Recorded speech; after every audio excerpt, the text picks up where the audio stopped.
پوچھا گیا ہے کہ کس صورت میں بیٹھ کر نماز پڑھنا جائز ہے؟ کمر، گھٹنوں یا ٹانگوں کی تکلیف میں یا شدید ضعف میں بیٹھ کر نماز پڑھنے کا عملی طریقہ بتا دیں۔ جو آپ نے کہا ہوا ہے کہ کمر، کسی بندے کے کمر میں درد ہو، رکوع اور سجدہ نہیں کر سکتا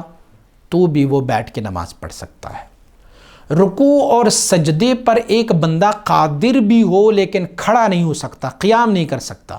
وہ بھی بیٹھ کے کر سکتا ہے۔ گھٹنوں میں کسی بندے کو درد ہو، وہ رکوع تو کر سکتا ہے لیکن وہ سجدے میں نہیں جا سکتا تو بھی ان کے لیے حکم ہے کہ وہ بیٹھ کے نماز پڑھے۔ ٹانگوں میں ان کو شدید تکلیف ہو تو بھی ان کے لیے جائز ہے کہ وہ بیٹھ کے نماز پڑھے۔ شدید ضعف میں بھی ایک بندہ بہت کمزور ہے، ضعیف ہے، اس کو بھی بیٹھ کے نماز پڑھنا چاہیے۔ لیکن یہ بات یاد رکھیں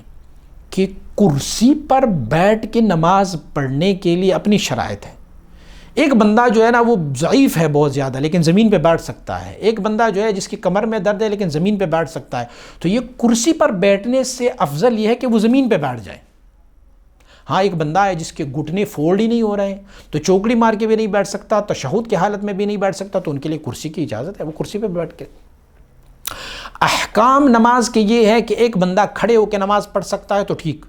کھڑے ہو کے نماز نہیں پڑھ سکتا، رکوع سجدہ نہیں کر سکتا تو وہ بیٹھ کے، اگر کھڑے ہو کے نہیں پڑھ سکتا تو وہ بیٹھ کے رکوع اور سجدہ کر لے،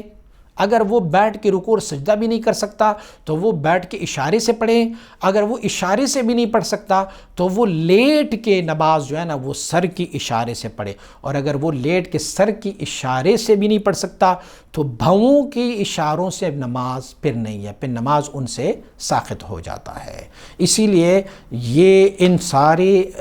چیزوں میں آپ بیٹھ سکتے ہیں اور بیٹھ کے آپ نماز پڑھ سکتے ہیں۔ بسا اوقات کسی کی گھٹنوں میں درد ہو، ٹانگوں میں درد ہو تو وہ بیٹھ کے اگر نماز پڑھنا چاہیں گے اور ٹانگیں وہ فولڈ نہیں کر سکتا تو اپنی ٹانگیں قبلہ رخ پلا دے، اپنی ٹانگیں قبلہ رخ پلا دے اور بیٹھ جائے، اور پھر چونکہ وہ رکوع اور سجدہ نہیں کر سکتا تو پھر وہ اشارے سے رکوع اور سجدہ کر لیا کرے۔